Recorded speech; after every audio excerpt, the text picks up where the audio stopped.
The views and opinions expressed in this podcast are simply that, opinions. All are presumed innocent until proven otherwise in a court of law. Sensitive topics are discussed. Discretion is advised. His cause of death was damage to his brain caused by insulin. No one should ever have a blood sugar of 21. What's going to happen to you? They're in a coma. Probably near death. She said if you could help me hold a pillow over his face, because I don't like seeing him this way. You don't know if any fluid was taken out of this vial or not. The Ponzi scheme murder trial resumes this morning. The state is expected to rest soon. So have they proven that Natalie Cochran poisoned her husband, Michael? And TikTok may have won a legal battle, but can it win the war? The app now has the ultimate influencer on its side, President Trump. We're talking about the legal ramifications with our power panel. Also this hour, we're spotlighting a newly released prison phone call from Susan Smith. We'll tell you what the child killer is saying about the media frenzy surrounding her case. And Brian Kohberger due back in court for a couple of hearings this week. We'll talk about how his defense team's motion to suppress evidence could be tipping the scales of justice. It's all coming up next for you, plus much more right here on Opening Statements.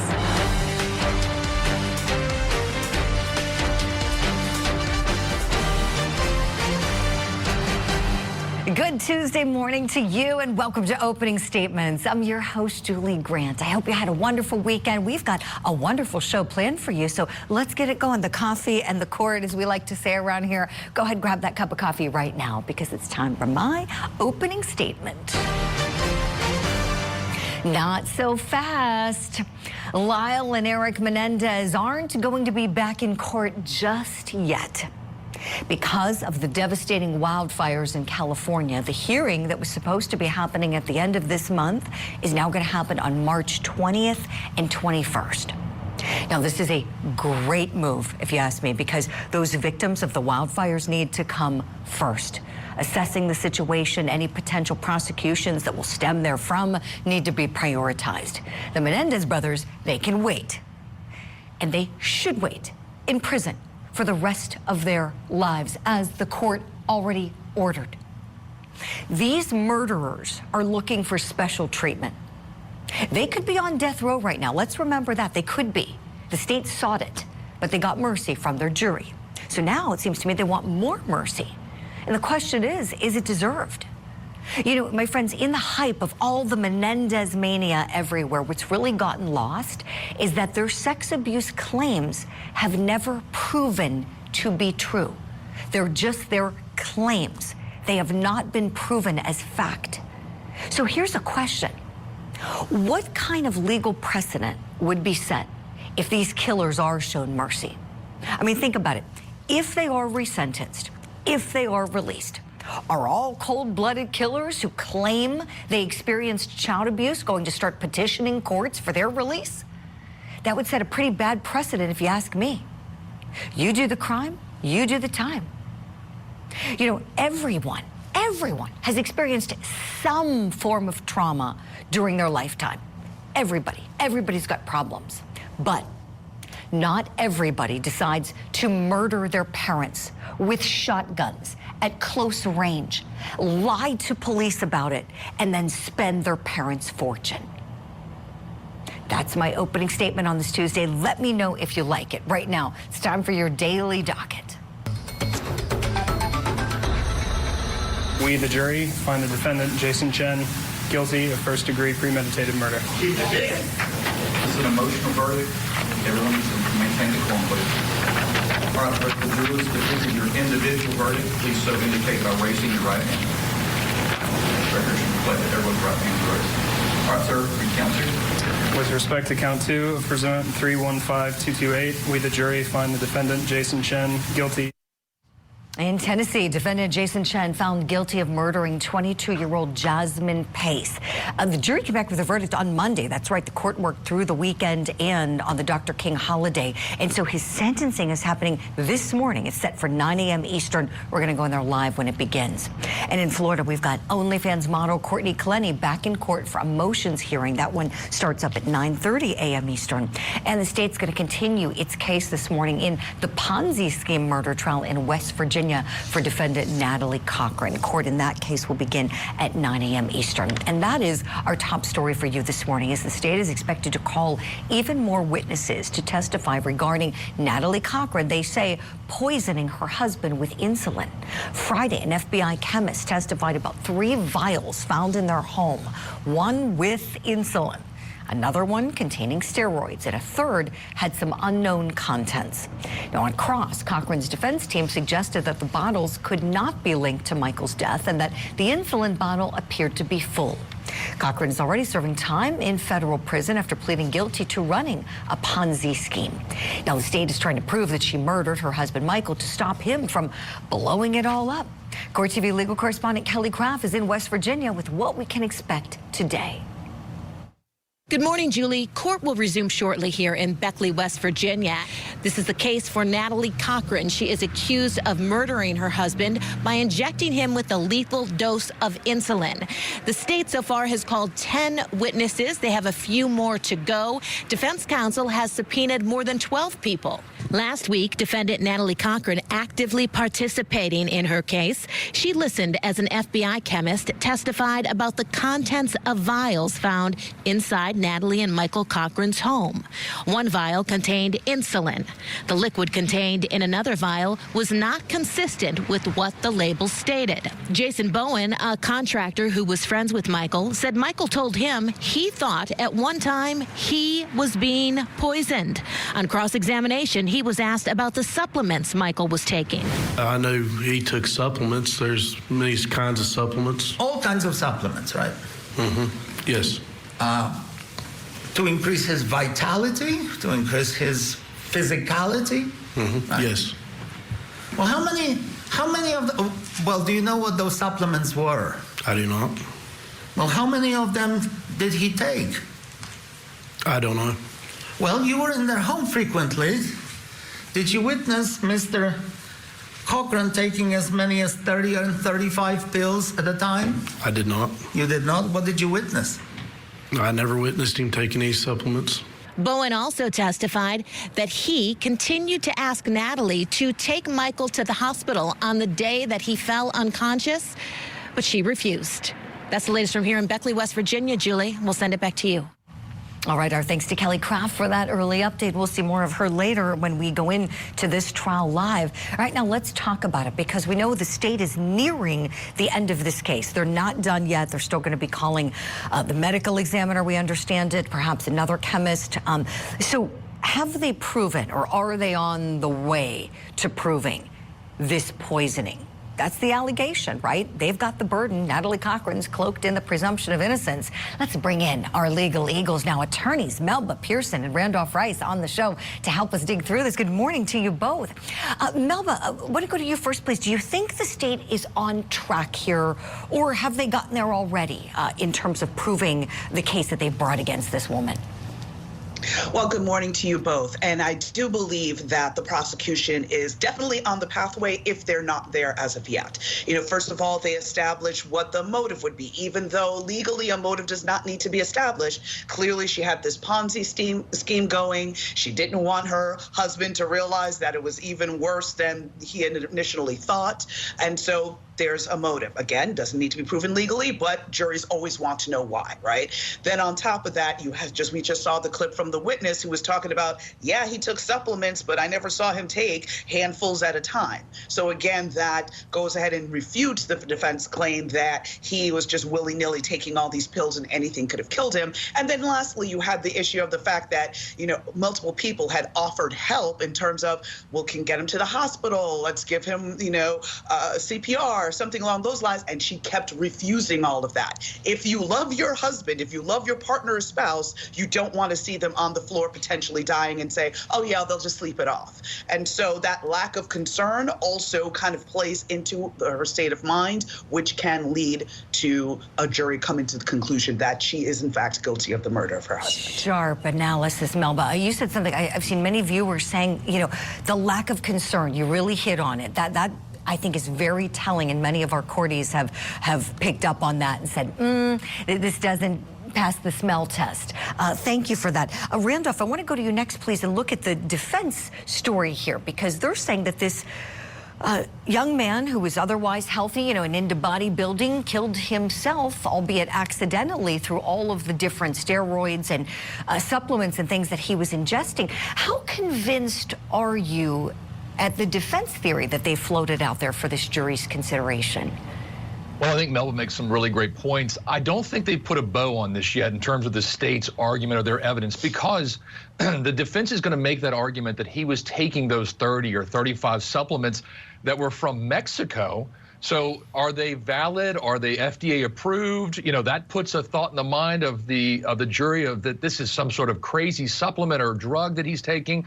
So that is certainly a strong argument, but I think it's going to come down to the experts. Certainly, as you mentioned in your opening there, the defense has 10 to 12 different witnesses they've subpoenaed. How important are those witnesses for the defense? Do they sway that jury back? Do those experts sway that jury back to say, yes, there was something else in his system that killed him? It wasn't the insulin that ultimately killed him that day. I appreciate it, Randolph. Right, great points. I have a clip from the cross-examination of that contractor friend of Michael's, you know, who definitely gave really good, helpful testimony for the state. We know there's no doubt about that. But on cross, the defense might have scored a couple of points here. Let's take a look. What did he complain of, sir, when he was telling you that he didn't feel good? He would complain about just not feeling right, just feeling dizzy. Not feeling right, how? Felt like he said he felt like he'd been poisoned. He felt like he was poisoned. All right. Okay, so apparently he would say he felt like he was poisoned when he would have these seizures and experience them. Melba, do you think that the state needs to do any more to button up their theory that this was a homicide by poisoning and not something that occurred accidentally or because of drug interference going on with everything Michael was taking? Well, I think the key here, Julie, is going to be the basically rebuttal case of the state, right? Because you don't know 110% what the defense is going to come up with. Depending on the jurisdiction, you may have had the opportunity to do depositions of the defense witnesses or at least get some kind of proffer of what they're going to say, but you don't really know until they actually get on the stand. So they may not bring forward anything else that the prosecution may feel that they need to clean up. But if they do bring on experts or witnesses that say that, you know, his symptoms and him being the victim, his symptoms were consistent with an overdose of steroids, or especially the symptoms he was speaking of when he said he felt like he was being poisoned, that could be consistent with illicit, steroids or something along those lines, then the prosecution will definitely have to come back with some sort of rebuttal expert to kind of refocus the jury on the true cause of death. Right, right. You gave us something to watch for, Mel, but the rebuttal, this case is far from over. You're right. There could be a big rebuttal coming the defense's way. I've got another clip. This is, again, a cross-examination clip, but this is the FBI's chemist, Joseph Stevens, who's on the stand. And we know we've got the insulin, right? But whether or not the bottle was used is being debated right now between the sides. Let's watch. There is no possible way to say that particular vial is the particular vial that was analyzed by you. Isn't that correct? You don't know if any fluid was taken out of this vial or not. That is correct. Now it's been set forth that there was a puncture in the top of this vial. Is that correct? That's outside my scope of expertise. There's a different examiner that examined that. Okay. Randolph, tell us what you think of this. The defense trying to show that the bottle might have been there, but nobody used it. Yeah, I'm not sure this witness really helped the state that much. In fact, I think it might have hurt him a little bit in the fact that he was sort of unsure as to whether this bottle was the one used, whether this bottle was punctured, whether this was the bottle that was the insulin that was placed in Mr. Mullen's body. So I'm not really sure that this helped the state that much. It might have given the defense somewhat of a little bit of another argument, possibly, to go down in addition to the 30 other supplements and steroids that he was getting from Mexico and taking prior to his death. Great points, Randolph. We'll leave it here for now, but a big day today as the final witnesses for the state are going to be called, and we'll see what the ME has to say about what was found in Michael's body. Randolph Rice, Melba Pearson, I'm so glad you both are on the show today. Stand by for more cues, please. We're going to hit a break. When we come back here on Opening Statements, here's what we've got. I know that what I did was horrible.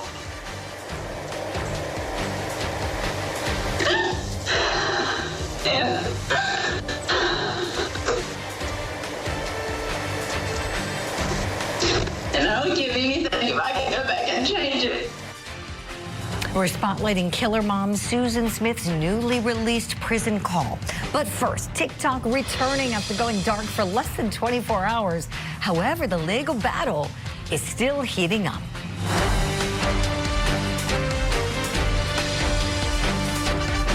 The Court TV podcast will return. You want to step outside and talk to me? No. Don't step in. Oh, you want to talk to my Brady material is evidence that either is inculpatory or exculpatory, either can help convict or help exonerate. FBI raid Providence. They just took him out. Hey, man. Are you John? Yep. Yo, what's up? You live? Yes. There we go. What do you want to tell us? Real quick. What's that? Make me famous. Why not? TikTok is back online, and that is what's trending in true crime this morning. TikTok welcoming back American users on Sunday after going dark for less than 24 hours. Users first saw this message when they opened up the app on Saturday night. Look at this. It said, sorry, TikTok isn't available right now. A law banning TikTok has been enacted in the U.S. Unfortunately, that means you can't use TikTok for now. We are fortunate that President Trump has indicated that he will work with us on a solution to reinstate TikTok once he takes office. Well, then, a little more than 12 hours later, users saw a different message. This one, it said, thanks for patience and support. As a result of President Trump's efforts, TikTok is back in the U.S. President Donald Trump signing on Monday an executive action that delays enforcement of the law for 75 days. The CEO of TikTok, by the way, was at the president's inauguration on Monday. And so this morning we're asking, is TikTok's legal battle all but won? Let me bring in our guests now. Still with me, attorneys Melba Pearson and Randolph Rice, and want to welcome in entertainment journalist Shishi Yang. Shishi, good morning. I want to start with you, please. What do you think about this battle? Is it almost over for TikTok? Good morning, Julie. What a PR stunt we saw over the weekend. Let's just call it for what it is. This is a political battle masked as a tech battle between China and the U.S. And you and I, along with 170 million Americans, we're just caught in the middle. I'm talking people who have spent the last 5 years building communities, building small business, making a living off of TikTok, and now it's all being taken away. So to me, I really do think that President Trump's delay by 75 days, that reflects a much bigger conversation about how much the government can dictate what we can and can't use on the internet, and whether the government can really force the sale of a private company under the guise of national security. Now, as a content creator myself, I really don't think that by banning one app or forcing joint venture of ownership of the app is going to protect our private data, because let's face it, millions of Americans are already flocking to another Chinese app called Red Note, which poses faces all the same risks.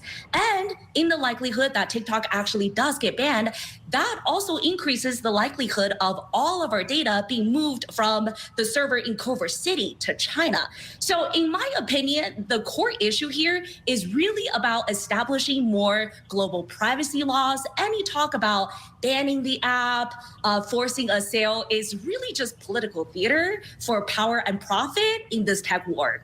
Shishi, love your take. Randolph Rice, let me go to you, please. What do you think about this legal battle? Is it looking good for TikTok?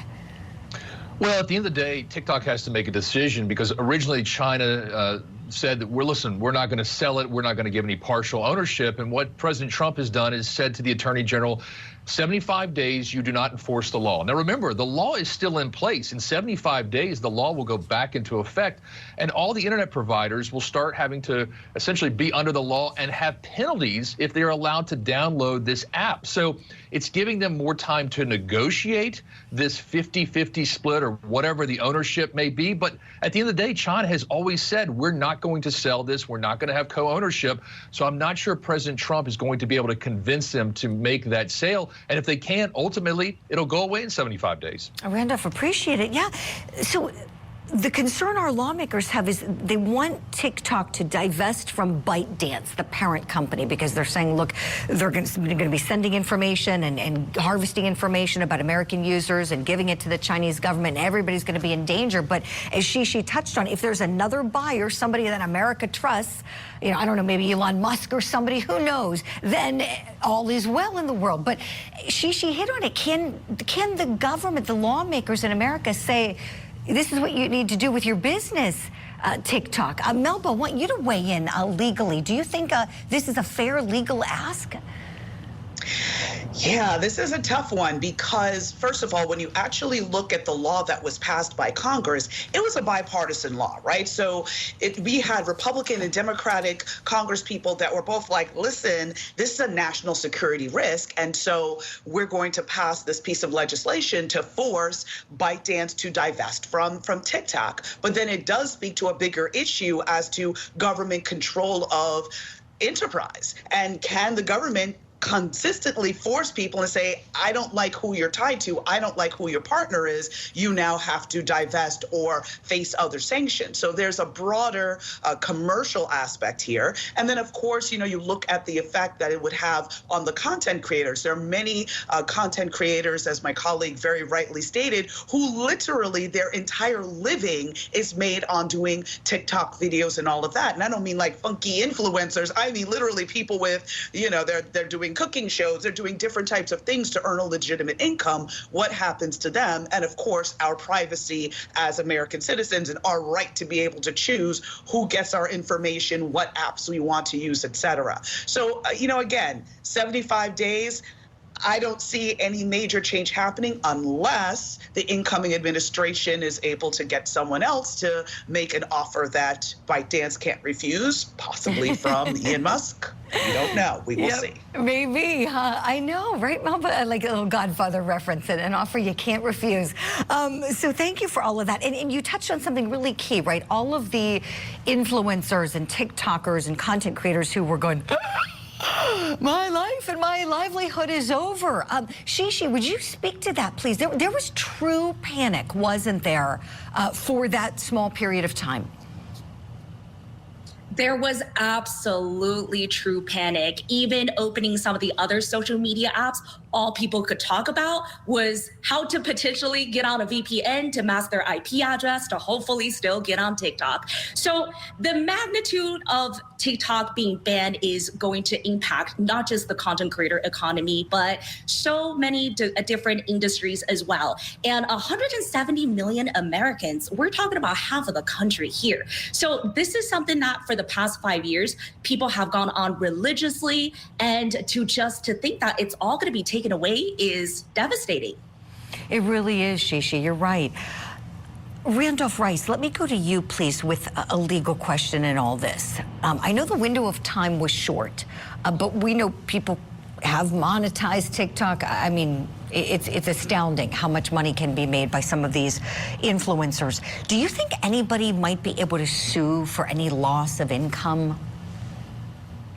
Julie, that is an amazing question. And ultimately, I'm not sure who they would sue, because there's probably sovereignty for the U.S. government in taking this action. So I don't think they have any claim against them. At the end of the day, you know, they might be just sort of left out in the cold with not having any type of content that may get lost in 75 days. So while I think it's a great idea and a great question, I don't necessarily know that there's some sort of value that they can get back from it. And ultimately, you also think about the damages matter here. You know, the damages oftentimes in any type of civil suit is, what would your damages be? Well, the shift is going to say that the shift for that damage would be go to another platform, go to a YouTube, go to Instagram, go to Facebook, and therefore you're mitigating your damages, and therefore there wouldn't be any civil suit without damages. Oh, such good analysis. Randolph, thank you for that. We've got to leave it there for now, but we'll continue TikToking and talking about the TikTok legal battle here. Shishi Yang, we got to say goodbye to you. My friends at home, be sure to follow Shishi on social media, and you'll see her back here again very soon. Randolph and Melba are sticking around. Please do the same at home. Go refill your coffee. When we return, we're going to hear from killer mom Susan Smith. That's right, there's some newly released prison phone calls made just weeks before she was denied parole. You're going to hear it next. And Brian Kohberger back in court this week. His defense team pushing to get some evidence unsealed. We'll talk about whether it could tip the scales in his case. This is the Court TV podcast. I want to say to my babies that your mama loves you so much. Welcome back to Opening Statements. I'm Julie Grant. This morning, we're shining the spotlight on killer mom Susan Smith and prison phone calls that she made before she was denied parole. Smith drowned her two young sons, Michael and Alex, back in 1994, and she came up for parole review this past November after serving 30 years of her life sentence.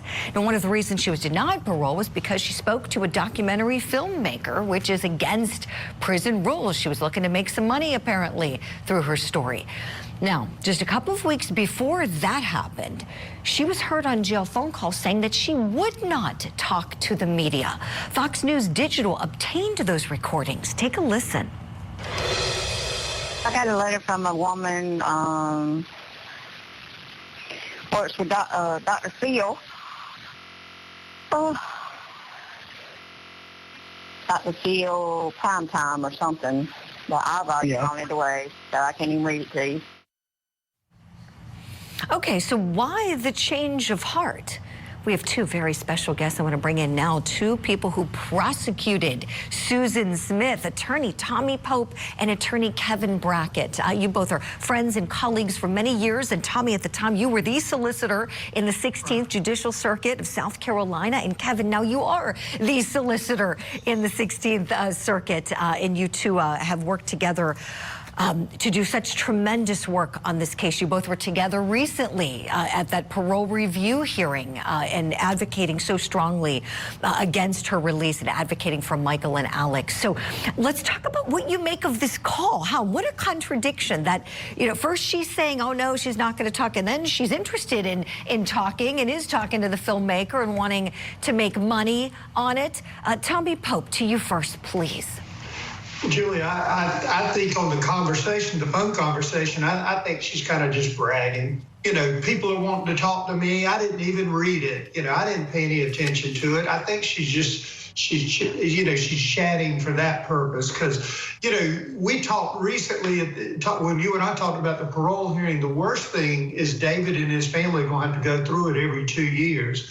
And I said, if Susan would get out, move to Montana, never be seen or heard from again, then actually that might be better for David and his family. But as you see, that's not what's going to happen. If Susan was out, she'd be on a reality show or something like that within a month. And so that's the concern. I don't believe her saying I threw it away is a change of heart. I think that would just kind of bragging to say she's being contacted by all these important people. Mm-hmm. Right, Tommy. It seems that Susan has always loved the spotlight on Susan.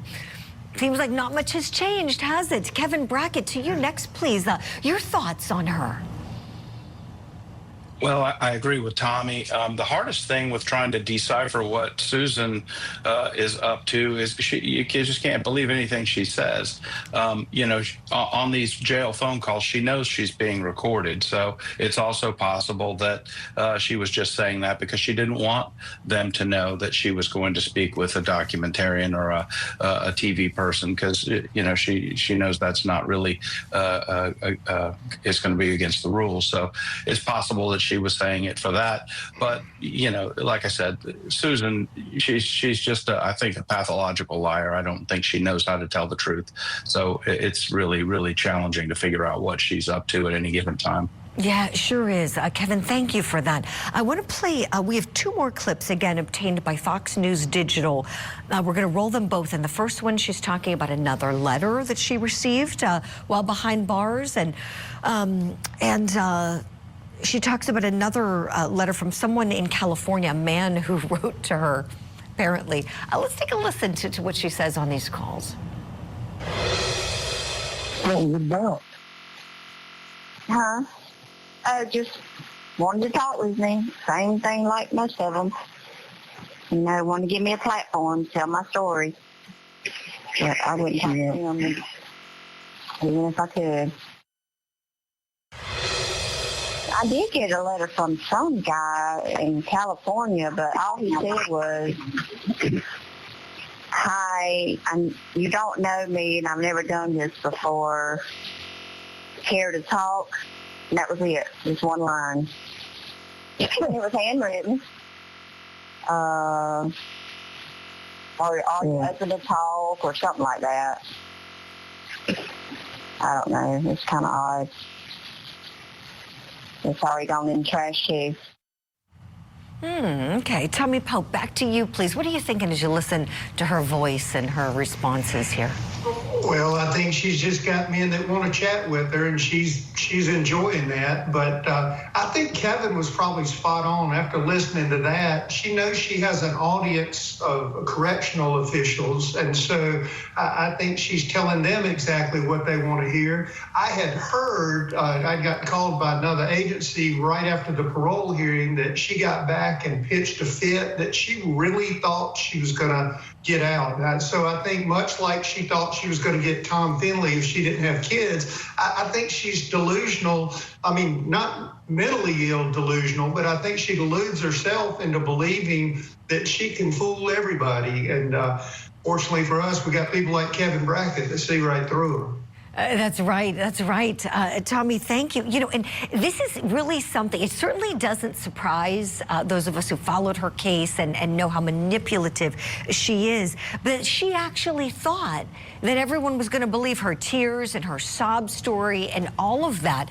I'm curious, Kevin, when you were there, you and Tommy were, you were there in the room together, with David Smith and other family members and loved ones, advocating and standing up for Michael and Alex here and listening to her go on and on about herself and why she should be let out.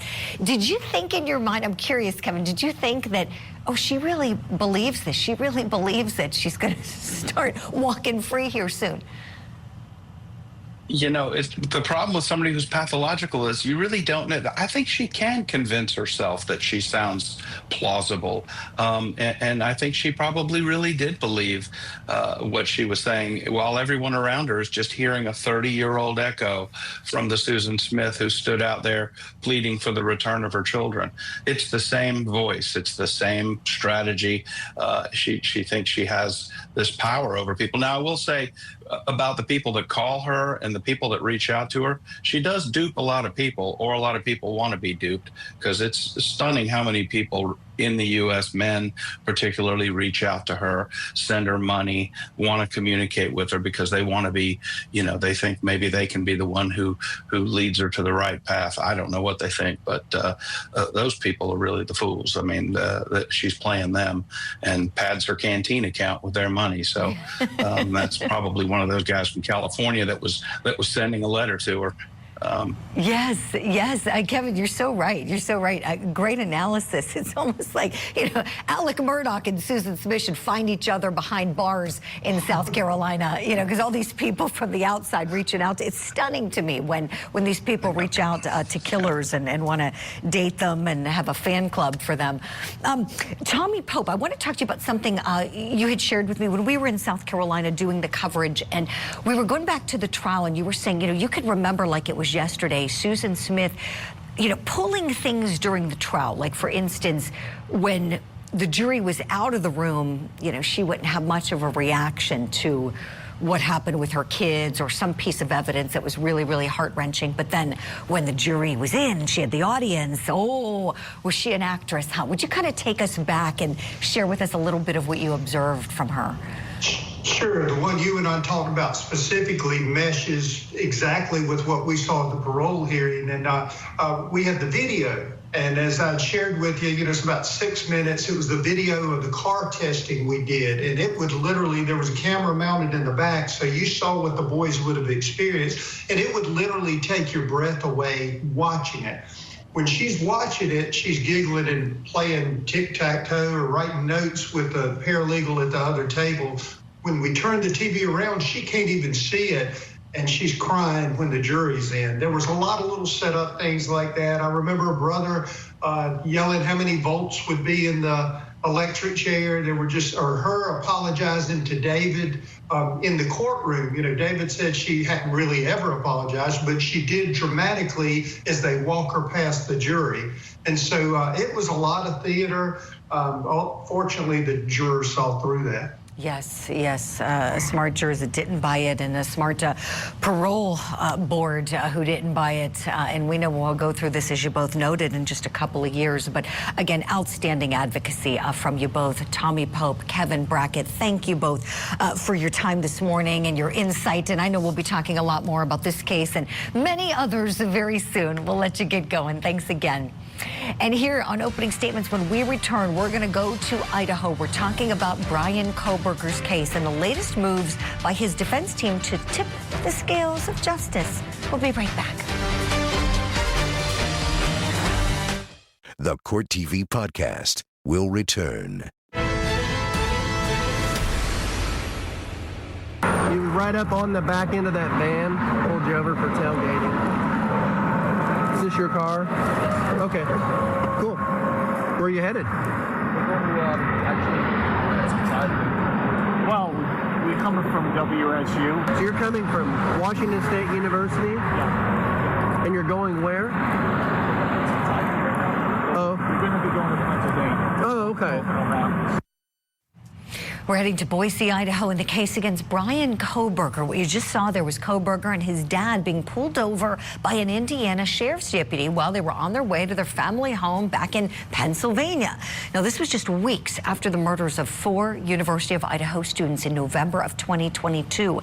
And there are 2 hearings coming up in Kohberger's case this week. There's one today, and there's one coming up on Thursday. And depending on how those hearings go, we could see the scales of justice being tipped. Now, the hearings are dealing with evidence stemming from investigators' use of DNA, specifically investigative genetic genealogy, or IgG. Kohberger's defense team has repeatedly challenged the DNA data that was collected and the prosecution's lack of discovery relating to its use. This original scientific sample from this surface trace DNA has been the product of multiple scientific experiments that we are entitled to have the underlying data on. And if we don't have that information, we are not going to be able to be effective attorneys for Mr. Kohberger. We then were educated by Dr. Larkin, and it was helpful to really understand what is this genetic genealogy and what's going on. And one of the first questions that the court asked as we began today was, if we have a sample and we have a buccal swab, why is all of this other material that you're asking for related to the genetic genealogy so important?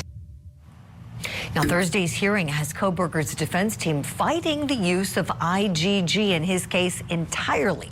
But in an unusual move, this morning's 10 a.m. hearing, the Kohberger attorneys are requesting that Thursdays be open to the public. They want all relevant documents unsealed. And normally, as you know, my friends, they've tried to keep the media out of the courtroom. So there's something they obviously want the media to see come Thursday. Let's talk about these strategies. Let me bring back in our legal analyst guests, Melba Pearson and Randolph Rice. Melba, to you first, please. Your thoughts on the Kohberger defense team, what they may be angling to do here? So I think this is basically an effort to kind of try the case in advance in the court of public opinion and being like, listen, this, genetic genealogy is so unreliable. It's this, crackpot science. But what they're kind of neglecting to mention is that this form of genetic genealogy has solved 600 cases in recent history, including the Golden State Killer. So it's, it is something that has been used in the legal realm for some time. Now, the question of whether or not it's, junk science or not, clearly they would have to have some hearings in terms of that. But I think the goal here is to basically low-key taint the jury and kind of sort of turn the people that could be the potential jurors against this type of genealogy to say, hey, this isn't reliable. This guy may actually be innocent of what he's charged of. Melba, I like where you're going with that. Thank you. Randolph, to you next, please. What do you think the defense team's strategy is here this week?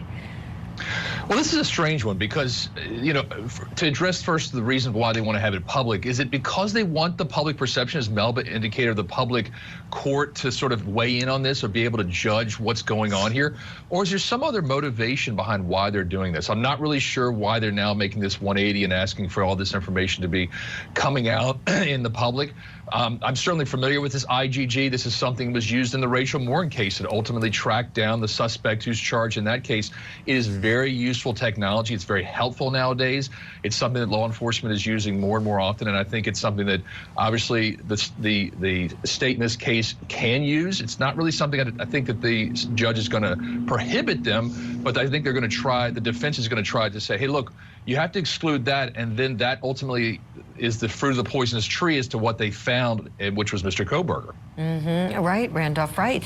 On that knife sheath left behind at that gruesome murder scene, on the sheath, on the snap of it, investigators were able to get some DNA evidence to test, and it came back as the spawn of Papa Kohberger.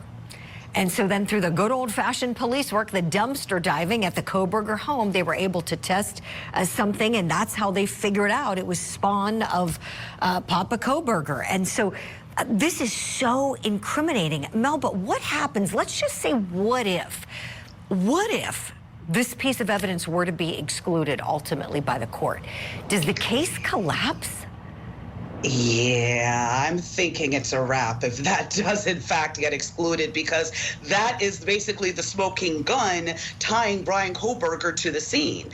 There's just, to the best of my knowledge of what's been publicly made publicly available, there doesn't seem to be a whole lot of eyewitnesses. There doesn't seem to be any surveillance or any kind of video evidence. So basically, it seems the prosecution is hanging their hat on the fact that his DNA was found on the knife that was used on the murder weapon that was used to kill these 4 young people. Without that, I'm not quite sure where they can go with this. It may be a wrap. Great points. We'll leave it here for now. But again, Kohberger in court today and Thursday. We're going to have much more coverage on his hearings this week later on Court TV Live. I have to say goodbye and a big thank you to our brilliant legal analysts, Melba Pearson, Randolph Rice. Thank you both for everything today. We'll see you soon. And my friends, that's all for this episode of Opening Statements. But watch it again, please. We put all the episodes up on our website for you. Just click on the shows tab right there. It's circled in red for you. You can watch them, share them, do whatever you want. This podcast is a production of Court TV. Go to CourtTV.com for more content, trials on demand, and to find out how to watch Court TV in your area.